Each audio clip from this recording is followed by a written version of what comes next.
kwanu mtegulidwa alama kusogelewa na kitu kwa watu wankani so muzi bila kwanu kuti azatu sama kamera ndikutola ndiyambe ndikusekula makusoko ena kuno tizasekula sokapi makusaza kalipoti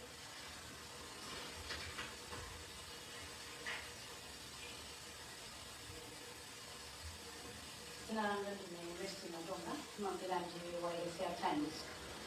Tukona ngati mkumano munapangira kuti mutsanida ena abatsamba lanchezo. Kuma maina amene amachulira abatsamba lanchezo kuti anthu amene wakuchita ziphuphu kapena akadangale nawonso abatsamba lanchezo. Bwanji sanadandaule kapena kulemba kapena paliponse kuti wakhudzidwa ndi kutchulidwa kwa maina awo kuti ndi anthu akadangale. Tinene kuti ndiwo mwatumidwa on behalf of those people. Nanga akamwabwera kusadandaula kuti ena kuyankhula zinthu zipamasamba anchezo inonso mwabwera pamasamba anchezo komanso nyumba zomutsira mawu kusadandaula bwanji simunayankhulani ndi anthu amene akuyankhula pamasamba anchezo kuti nkhani yakadangale tisove mwantundu wanji mukusiyana bwanji pamene kupa amene akuyankhula pamasamba anchezo ndinu amene somwabwera pano pampweya kusayankhula nkhani zomwezo.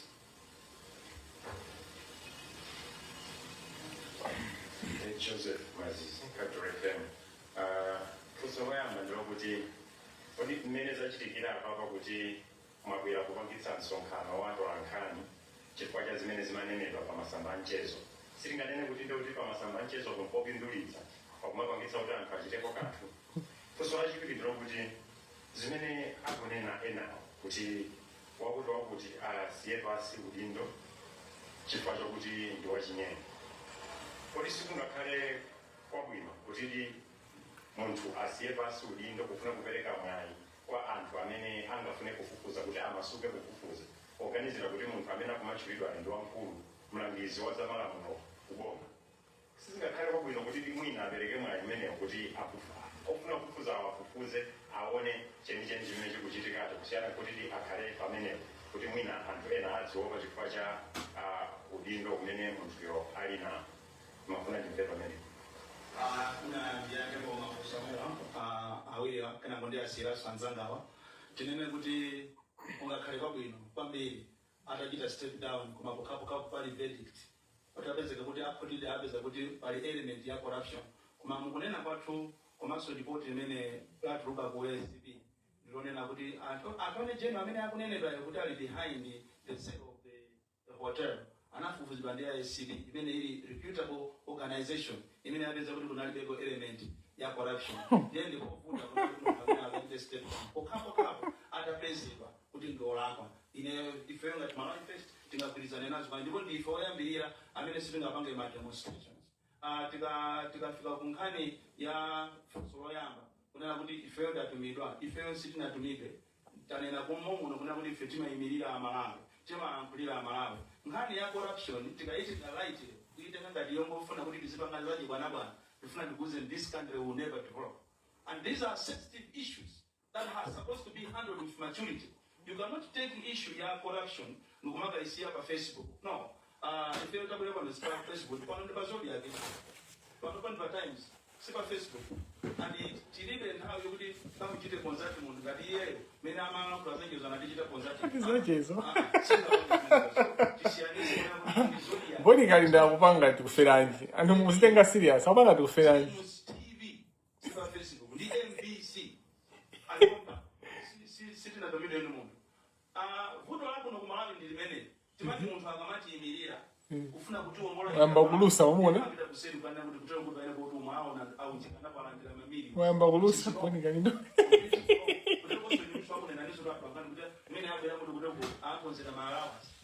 You're working. Are you supposed not to get the allowance? So, put on 18 hours a country and remain more than music cities in Kruger. Zosia and this minute and problem. That's our disease. When I got to enjoy this. Also, ile mafuna ndiange mese ndiyange bahani yone na kuti kodi bwanji amina kwachula usakubera kudayanga kumene konde kukhamanze ndipo asayanga chifando ndomeko sama lamulo athu adziko lino sakunena kuti wina akalimba pena pake nekuti munthu akayankhe pamene pake sizithandiza china chilichonse sizifuna kupanga ndiye ife tikachipenda bwerera kuno tonena kuti tikhale ndi madongosolo onena kuti nkhani yathu ija itsatiribe onena kuti balezi bathu osati kungodzuka kayankhula pa Facebook mene anenera anzanga panopasi pa Facebook pali ngati pamasamba mchezo pano siti pamasamba mchezo ya ife tonse tili kunofe ndanthu onena kuti nonsenu manamba latu mwinawo mukhoza kutiimbira tinayankhulana mwatifunsa titusaiti tikulusana ndiyangati akufuna tsono munthu amene mudzamuone kuti ali ndi chilungamo sakhala kumphanga twaye munthu amene mudzamuone kuti no akuyankhula koma sakufuna kubwera poyera mudabwepo ife tikubwera poyera ife tikuona zimene tikuyankhulazi ndi zimene tinayenera kuti tizitsatira ngati anthu nkhani ina amene mafunsanso a Joseph ndiyonena kuti antimoni yense pakoza kupezeka kuti pokhapokha ngati lanena kapena mina ma-institutions amene anakhazikitsidwa othana ndi zipukuwa kuti awagwira ndizomvetsetseka kuti munthu yono atifotokozere ayankhe koma sangakayankhe poti amvera akungoyankhula anthu akungonena andife ndikufuna nditsimikize kuti ndipo asayankhe kuyankhapo the skills andisitidziwa kuti what are we fighting for. What we are fighting for lokuti tizizitenga nkhanizi mwa serious nkhani tizitenga mwa serious izi ndi mafumu kumene ngati usali serious sukulapo kanthu ngati iweyo usali serious pankhani imene uli nayoyo sukulapo kanthu andikukhala koti iweyo supezeka kaya ulimbina pake kaya uli ku America kaya uli ku Iraki kaya uli ku Scotland ndi ukukumbira pa Facebook usatenge ngati imeneyo ndi certificate yotukozotuwa na aliyense mzolapika imeneyo si certificate yonena kuti yokoza kungodzuka mamawa lembe ndikoloko ndikubwera ndikudzatuka na auje tofolokoso kudikira ndikudzatchula ena mukamuyang'anisisa munthu amene kuti sangakumbukire chiti maina amene wachula dzulo if we don't like that we need to put points straight. We don't like that. We are not happy with that. Unsubstantiated. Bring evidence. Be open. Present yourself. Present your grievances. Openly. Why hiding? If you are hiding, there is a question mark. So that's our point. Eti, ndaufusa kuti Born Kalindo akunyoza Facebook lero. That's a very good question. Somebody is asking, Born Kalindo akunyoza Facebook lero. That's a very good question. I'll tell you about Born Kalindo. And only also a little bit, but I'll tell you about Born Kalindo.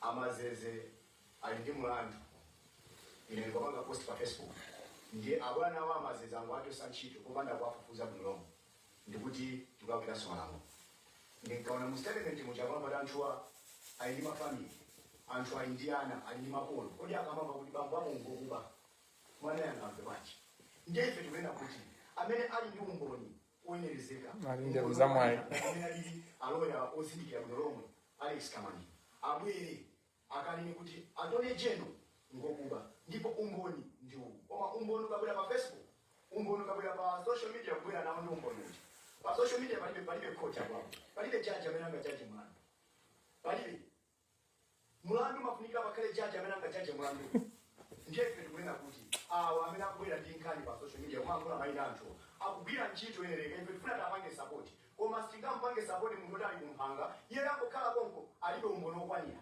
umboni ungati ulipo okwanira abwere nawo ife ngatamawe first pamodzi ndi anzathu amalawi citizen tigwira ntchito yona kuti anthu amenewo atisedwe ntchito chifukwa umboni ukhala kuti ulipo anthu ngokuba anthu ngati nyengo kuti muonesese dziko lino la Malawi kuyambira nthawi ya Dr. Bakili Mulozi kufika lero lino timakamba nkhani zakatangalika koma kuti muone anthu amene amamangidwa ndi katangaliro ndi anthu ochepa kuti mufufuze bwinobwino kuyambira munthu amene anatenga Dr. Bakili Mulozi udindo wa kulamulo mwina ni maminista 5 oka amana kuyirapo ukaidi kwakhala kundende ndikumaliza chango chako munthu anabira ndikoza kunena pana amene ndikumudza bulongo mwina yenso kuti akuzwatwa ankani Ayusufu kumwawa anabirapo ukaidi ukhala ku prison anali minister atasokoneza Ampaso anabirapo ukaidi kusokoneza ndiye tikufuna zinthu ngati zimenezo kuti anthu amene ali ndi chinyengo anthu amenewo amutazira ndi umboni okwanira koma sitingampake munthu support amene akupanga zipost pa Facebook ife ngeti zilowera zino za manifest ife sitimanga nawo zimenezo ine ukasukisanzo kunena kuti dziko lathu lino ipewa lisikisamala kwambiri tipotoka zekutoka ndipo malakusakuze mali ndonongeka kamba ndopotozoka kale kale ndimupotozasuka ngati kana kunabwera tizitole tina kumana chaponda chimanga koma ngani mecho kuti muyang'ane kumene inatera lero tikuyikamba apa chifani songo imene anokeka kwalipira kwa amene ndi amalawa amene ali apapo amalawa amene akanika kupeza chakudya amalawa amene akanika kupeza fertilizer so tikunena kuti pampai kona tikuimbira mmanja kunena kuti nduna yakuti kayatole cheno akupeka visa kuti tiyeni tikhale nazo ndi chidwi kunena kuti ife amene tili ndi umboni tisaope tikaperekera umboni wathuwo akafotokoza mchizungu ndibwerizanso. Before we demand for anyone to step down, let us ask ourselves, do we want a country where decisions are made by courts and the evidence, or where they are made by public anger? Zilungati zimene zozo tizizifunsa. Kodi ziganizozi zikubwera ndi maumboni kuchokera ku nyumba zokuza za malamulo kapena kwina kwangobwera ndi mkwiyo kwa mzake. Kodi tikamapanga zilungati zimezi zitithandiza tiona kuna kuti njira imene ndimenga tithandiza. Chifukwa chake ndikafutukuzaso statement yanga kuti anzathu atolankhani ndicho dindo chachikulu koposa. Ndiponso ngati simusamala atolankhani mupezekanso nanu kuti muchumwe chachani cha corruption. Ndiye ife sititumidwa ife kwathu ikufufuza information tikupemphenisoni kufufuza information. Not all hyaluronic acids are the same. New Hyalo Let us pray. In the name of the Father, Son, and the Holy Spirit. Amen. Uli mukhali kwa Atate ndi kwa Mwana ndi kwa Mzimu Woyera, monga panali poyamba, tsopano masiku onse ndi pa nthawi zosatha. Amen. Dzina la Atate ndi la Mwana ndi la Mzimu Woyera. Amen. Zikomo kwambiri, everyone for joining. I would like to welcome you to this live. I hope it's going to be a very brief live. But it's important to respond to the press briefing that was done by Malawi First, or whatever that means. Most goes to Born Kalindo. First of all, these people, it's a shame that we give platform to people like this. The press briefing that was today, the press briefing that was done today, if we were a serious country, how many normaliza press briefing is it? Might not have mind and haminaja. Tafufuze kuti drama zachokera kuti. Ndipo drama tizipeza kuti zachokera kwa achina Mbeta, zachokera kwa achina Tamblas, zachokera kwa achina Edgar Kajere. Anthu amene apeza kuti kobwebwe ake ndi anthu ake omweomwewa amene tukwakamba kunena kuti they have messed up this country. So ine pempho langa loyambirira pa zimene apanga Born Kalindo ndi azinzawo Malawi First or whatever is kuti ma press briefing atawawa, we need to be arresting these people. Just find out where the money has come from. Because these are people that bring chaos to the country and they prevent progress, and they trample upon the voices of the people, Amakautumidwa, ndi anthu amene ali in power. The good thing about our situation is kuti anthu amene asotumidwa ndi APM, sotumidwa ndi anthu ena amene ali amphamvu, ukapena kuti kuthandiza, anthu amene wa president sizimukhuza. What we must, is this now about entire Tonse Alliance, entire MCP, it's an Tonse Alliance, MCP. Mukumbukira ino bwino kuti napana abwera pamene papa azibusa amene sama fotokoza kuti akuchokera kuti amalika mpingo wanje osafotokoza bwino azibusa amene anaza yankhula kuzina zake zofuna zosokoneza kapena zosiyana ndi zosemphana ndi zimene anthu amalawi amafuna nthawi imeneyo. Ndikuona ngati tu mwayamba mwachangu kumabweresa anthu amene muli bomani, mwayamba mwachangu kuyamba kubweresa ma press briefing ngati amenewa, ma press briefing anthumba, ma press briefing angati ma paid by post or post by pay kuti anthu akalipidwa ndi kupanga post. This press briefing comes immediately after Facebook helped to bring out issue press trust, not press trust, apologies, issue public service fund trust, to the instance where everything was brought out to light, and thanks to the Reserve Bank governor, the governor responded, and we saved billions to the tune of more than 100 billion. And then you come there kumakamba kuti attorney general kumasizima mukhuza. But focus yanu mukanene kuti, you know, you need to be intelligent. Even when you are doing live, even when you're trying to have some intelligence, you know, add in some intelligence. You can see the guy in the glasses next to Born Kalindo. He's failing to read his own speech. How can you fail to read your own speech? Unsubstantiated. Failing, if you are the one doing the speech, why would you put that word? So somebody else drafted that speech, and it's basically a lawyer that drafted that speech. You can tell. So when somebody is reading their own speech, and when somebody is reading somebody's speech, there are things that you can note. Ineo ndikuona ngati anthu awate ngeti afusire ndi apolisi kuti anakutumani ndani ndi banene. Tili ndi bungwe limene limayang'anira amabungwe. I want them to speak and to control. Maybe our busakali going forward, we need to manage our NGOs. Chifukwa my NGO, my civic space, we need to protect civic space. Yes, Mr. Kajoroweka, we struggle with civic space. And these instances where people are paid to speak for people that are corrupt, so that then they should not be held accountable by the masses, is unacceptable, and we shouldn't allow it. It seems like the press briefing was about me, you know, was about Alexious Kamangila. So I will address Born Kalindo, but before I go there, I want to take you to the Constitution of Malawi. The point that we are making, the point that Park is making, the point that every Malawian is making, because Hawaii na Born Kalindo asanami kuda kuimira Malawi. Malawi age adu amina kudanda lauti tukunena kuti Attorney General Frankie Mbeta atuli basi udindo. Malawi age adu amina kudanda wazimezo. Malawi zumukuza jani zokuza za Frankie Mbeta. Malawi zukakuza jani zokuza mtu mmodzi. Why would you, when you lie, you should have some form of intelligence, you know? The Constitution under Section 12, which is a critical or the heart of the Constitution, it's a section that provides fundamental principles. Section 12, 1, 2, 3, I think, and 6 are very important. So I'll read word by word so that you can understand why we are saying aliyense amene akuganiziridwa mulandu sakuyenera kusankhidwa udindo. Nkhani ndimeneyo musapange shift, because you are also trying to shift kuti ngati nkhani imene kuti kuti Attorney General asiye udindo awo, atule udindo awo, kapena kuti achose ndionena kuti yokhuza Amalis Hotel. If amene timaziwa amene zimayendera ma transactions amene amayendera, that transaction could not have happened without Mr. Mbeta being involved, and we know he's involved. Of course, achinachiza afufuzidwabe because into zikuchitika and ndalama sizinabwere saiwali zimenezo. Zikuyenera kuti tioneke tisate nkhani. Fa Malawi timayiwala kunena kuti kodi tinali pati ndipo tisiya pati nkhani. So we have to follow up in that regard. Komanso, all the decisions that were made, people have to be held accountable.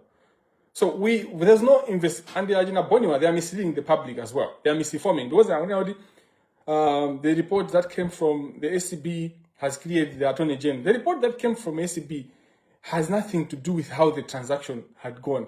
It was an investigation that was done prior to the sale, prior to the transaction. So antangala ina bonika indwet amatenga mwai kuti anthu mwina sapanga pay attention. They take advantage over unsuspecting citizenry. Anthu amene mwina sapenya kwenikweni mwina amaona kumasaona bwinobwino. Akuyika mankhanija ngati kuti report yomwe SCB inapereka kupanga create the transaction is the one that then created Mr. Mbeta. Ndingopanga clarify there. That report by the SCB, it does just say there are no bribes that have happened. It does not say there's nothing wrong that has happened. It says it didn't find evidence of bribery or corruption in terms of the transaction. But that does not necessarily mean that something like what happened was not wrong. It was the Reserve Bank of Malawi, which had, in any case, had said this transaction should not go ahead because it does not make economic sense. So it shouldn't go ahead. And when you look at what has happened, what had happened, blah, blah, blah, blah. Of course, I don't think the decision or the report of SCB was correct because corruption, finding evidence of corruption, and this should be clearly.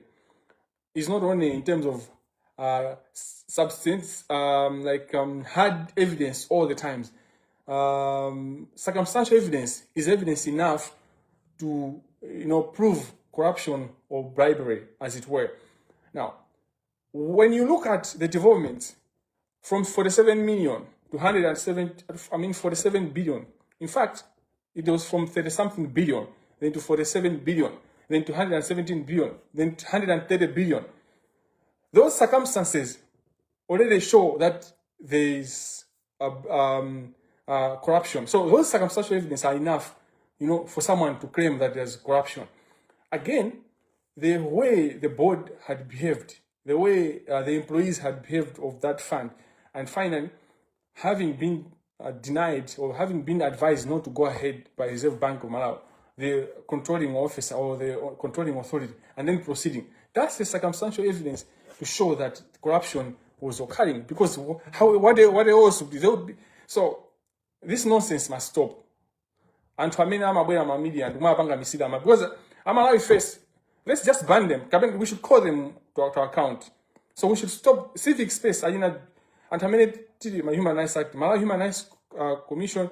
We should also ensure that as human rights advocates, as NGOs, we should be accountable to the people. So we should not keep on allowing people to come to media, his name is also on the eye. Not as APM Ali president. He's going to bring sanity into that country. And Makamba is section 12 of the Constitution. This Constitution is founded upon the following underpinning principles. All legal and political authority of the state derives from the people of Malawi and shall be exercised in accordance with this Constitution solely to serve and protect their interests.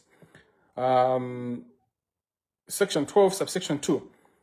All persons responsible for the exercise of powers of the state do so on trust and shall only exercise such power to the extent of their lawful authority in accordance with their responsibilities to the people of Malawi.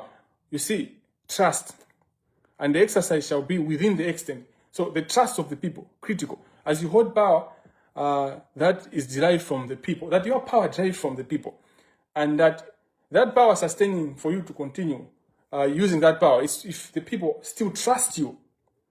Then section 12, subsection 3 says, the authority to exercise power of the state is conditional upon the sustained trust of the people of Malawi, and that trust can only be maintained through open, accountable, and transparent government and informed democratic choice. So, kuti munthu azilamulira, kapena agwire public office, akhale ndindo, udindo umene umatheka kapena umapitirira pokhapokha pamene anthu akumukhulupirira ngati anthu ali nayo chikhulupiriro. Pamene chikhulupiriro chacho kama munthu, udindo somayenera kuthera pompo. Pomalizira kunena kuti penapo tingonena atatu amenewo. So zimene ndawerenga zeti muthaso kuona panoka mukhoza kucheka section 12 subsection 1 subsection 2 and subsection 3. Ulamuliro umachokera mwa anthu, ndipo anthu tikawapasa anthu adindo amakhala ndi ulamuliro pokhapokha pamene tili ndi chikhulupiriro mwa iwo. Ngati chikhulupiriro chatha mwa iwo, udindo wawo somayenera kuthera pati pompo. Zikuchokera pamene papa kunena kuti President Peter Mutharika sangasankhe Ambeta, sangasankhe Agangata, sangasankhe even Achisale, sangasankhe even Mphwiyo, the Homeland, Minister of Homeland, sangasankhe Minister of Agriculture. Aliyense amene sangasankhe Ambeta, aliyense amene akuyankha mlandu panopa, kana mpeza ulakwa kana mpeza ulakwa, koma ngati akuyankha mlandu sankhidwe public office. Professor Arthur Peter Mutharika, zimene akuyenera kuziwa because he's a lawyer. Vice President Jena Ansa akuyenera kuziwa. So this is not sitikupempha izizi.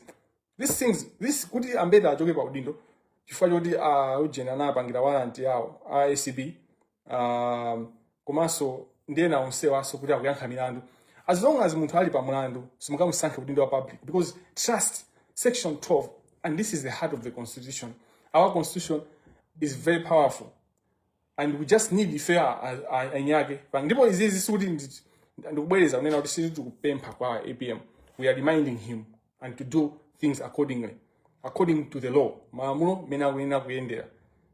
So ayina Born Kalindo akamanena zinthu zimene ayankhula zogwesa ulesi ngati zimene zichazo, zinthu zomvesa chisoni. We should not allow these people, we should not allow. Let me bring you to Born Kalindo. Born Kalindo, amapanga thrive on unsuspecting citizenry. Ndi munthu onena kuti amatengerapo mwayi, amatengerapo advantage, amatengerapo mpata pa chigulu cha Malawi chimene chikugona, chimene chili chatulo. Sitikuyenera tilole kuti anthu amene azapasa space. We should not give space, public space to anthu ngati Born Kalindo. They are a waste of time. There are people that actually connive behind. So ayina Born Kalindo, when you look back the story, when you analyze it in Born Kalindo, Born Kalindo anayiuza dziko lino kuti he knows anthu amene amapanga ma abduction of persons with albinism. An area which I've been involved with APAM. He said he knows the market, he knows amene amagula and all that. Perhaps it's a high time we bring him atiuze kunena kuti kodi ma business amene amaenda bwanji. Chifukwa Born ananena kuti zimene anazimva kuchani kuchichi. Kuzomba Central Prison. We should bring him to account on that. Another thing is that how many MCP, and this is what most Malawians do not notice. MCP many imalamulira. Panali mademo. Kumambiri kwenye nthawi nake pamachitika mademo akachitika wakamayamba Born Kalindo amamangidwa kena kwa mademo achamalephereka. Demo ina yonso uzapeza kuti Born Kalindo akusogolera ndiyeyo amanga mademo alephereka. In my analysis, SB can investigate this or any other office. He was just doing a cover-up. He was trying to lead demonstrations that were never going to happen. And I'm a pastor and drama and Boma. And I don't want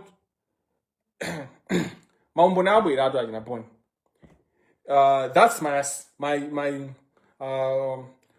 because okay, muntu is right. You have to understand muntu huyu demena yose wamangidwa alepeleka fa kusogolera ndi Born.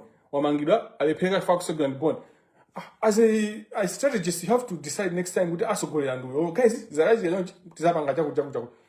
Milandu mangidwa Born just simaenda amangweza kuti akuntulusa or something. China a Born Kalindo ndi munthu onena kunena kuti when you should pay attention to the things that he says. You should pay attention to the things that he says, and then you see kuti okay, he's not a person onena kuti angamanyoza social media today. Kabena kumanya on social media and all that, you just know that there's something behind. Now, my personal experience in the Born in 2024, and this is a Born Kalindo atakuyankha hapo. If also that atakuyankha ayankhe asuse kabena avumeleze kumani ndi avoid the record. Born Kalindo reached out to Civic Kamangila, who might have been bounced or been in connection with Born in whatever way. Civic Kamangila nandi imbira fonda Born Kalindo wants to speak to you. Napasa namba yako chanchani model. Born Kalindo janaza nimbira phone. Sina yanke, nali busy and all that. But I was in Malawi this time, I think, and it was at the peak of the campaign against corruption in the judiciary in 2024. Kena Born Kalindo nandi ku Malawi. I was in Malawi that time. Born Kalindo aja anandi imbira kuti anaza imban haina kena andi ne Born. Born, I was happy, he's a good artist. He's a good, in drama, he's good. I was happy. How are you, Janja Kumaso? I knew him as somebody who speaks out. A former MP, former director, youth director, IUTM, yeah. Then he tells me, Kamangila, ndukuza zifwa zimene kupangazi nzofunikira. Chile mene kupanga ndiona kuti andama yopa judiciary. And no one has come out to challenge the judiciary in terms of the corruption in the judiciary. And I'm the one who has seen, like the suffering, being arrested, blah, blah. So, then I want to say, kupangidwa jani upo, akupangira upo, ku area 30, ku upo, ada Burundi, anamchula Burundi kuna wakesini mchula, for this not relevant, kuma kuzizi wakusalima, anambela antu, 48 billion or something, 48 million, sorry, or something. Apo sana bida ho. Akuti iweyo unamjera ndalama. Ndi apo isa kumuka kamiza kuti atuluse nkhani kuti they should disturb everything that you're doing, then akumange pankhani imeneyi. So ineyo nkhani ina ndipeza mwansanga boni itakulanguza bafoni ina nkape mangomvetsera ndi Burundi akunduza kuti iweyo akuona kuti siwo wotero komana anthu akumpasa pressure nene namuza ase Kamangila ndi yankha naye. I think what would be good is for him kuti angobweza ndalama iwe utenge ati sizithani and all that ngombe ana zake zona ndamuza da Born Kalindo iwe mazitha kuti ndi DC the DC koma amene ukuyankha naye is above the DC. Namuza straight, if he's an honest person, he's going to admit what I'm saying. For I knew what I was doing. They were trying to create fear into me, and then kundipangisa kuti ndipange zinthu zodabwisa zimene zingazabwere kusogolo kuzaoneka ngati kuti I was chanichi ndinkambera munthu awanabera ndalama client. They were trying to create that. So namuza kuti uyoyo umusiye umuza dan apange zimene it's okay. Any transaction that I did with him, I helped him. In fact, I helped him big time. But he was a corrupt guy who loves corruption, who is used. So, they are used to corruption. And when they come to you, even though you're a professional lawyer, they want you to do things according to many other bankiras and all. When you say no, then that becomes a problem. And this guy, the issue was good. The good thing was it involved another NGO leader, and also it involved his wife. Now, his wife was always on our side, like the West strategy, because his case involved the powers trying to stamp on him and all that. So the bottom line is, Born Kalindo tried to trick me into falling into a trap. Yoni na within dimangilwe or I be sembili anga. Born Kalindo up to me. That means I'm speaking this openly, and since then, Born Kalindo sana ndimbile phone. I went back to Kamuza Philip Kamangila, and Philip ananipepesa. He was sorry for this because Philip knows me. He follows my advocacy and all that. And people were reaching out to Philip because of our names. Good, we have similar names, so they were going to reach out to him. And I don't know what else people were trying to get to him or to do with him. But Philip can attest to what I'm saying. Ndimboni. Komanso wina samelanga panga attest ndi mene na agree anshiro mukani mene ndi the NGO leader. I don't want to mention anyway. Amalawi. Nkani ya corruption in the judiciary, for instance, ya kalapantawi ya itali bwanji. Munga kumbukirepo zimene na nkala Born Kalindo zokhuza corruption in the judiciary. Chambie nkani mene kuti anayi support amota. Muona kuti amango itata. So anyway, the bottom line is anthu amene akusafunika kuwapasa space and in oyang'anira mabungwe oyang'anira mabungwe oti amene sali aboma tikuyenera kuti tithese mchitidwe amene anthu aboma amabweresa tigulu toti sikuziwika bwinobwino kuti zikuyenda bwanji kuzakamba nkhani kufuna kuteteza anthu kumana kuti amalawa achituma like we are becoming a fight. Like we shouldn't masanja amene wati nakaleka mwachidule masanja amene wati nakaleka pomalizira ndimafuna kumemesa ngati youth mabunga amene amayankhula pa zinthu asisi JP amene timaziwa akayatsa even a Benedicto akajoloweka Habiba Osmani ajina Victor Mhango. Where are you on the issue ya judiciary? Because you are the one to be, and we have brought out all the evidence as regards to the Chief Justice's failure to act, even though there was evidence from fear. Kuti the conduct Yamanda was illegal, ndipo inali suspicious. Even Kalata yosati zanjeka kumala yosati umbonwake pamene ndima complaints ambiri that rusa report Amala Society yonesa maloya amene amapanga madilu ndi Amanda komanso ndi zina zonyasa zimene zimachitika mu legal profession. Where are you? What's going on? Mawa, I'm going to address the letter yomwe Malawi Society yalemba yokana kundipasa lawyer kapena kundithandiza kweza lawyer komanso kuyankha kwawo kwa chiponge zokhuza security yanga, making fun out of it kuti wonse security company and all that. Anthu ambiri aonesa kunkhumudwa komanso kudandaula kuti za license yako ma license yako, how much is that, blah blah blah.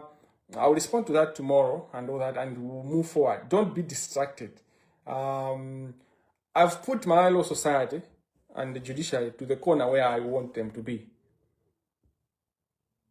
Glory be to the Father, and to the Son, and to the Holy Spirit, as it was in the beginning, is now, and ever shall be, world without end. Amen. In the name of the Father, Son, and the Holy Spirit. Amen. So one of the things that you noted in the press, and that's what Malawi society is also trying to make sure couldn't be Malawi. You know? My group mutikamaje antamia ya corruption. My statements are also makala many without bisala bwanji sukubira ku Malawi. They're trying me to the Malawi. What they don't know is that I'm with Daniel. I can walk among lions. Watch this space.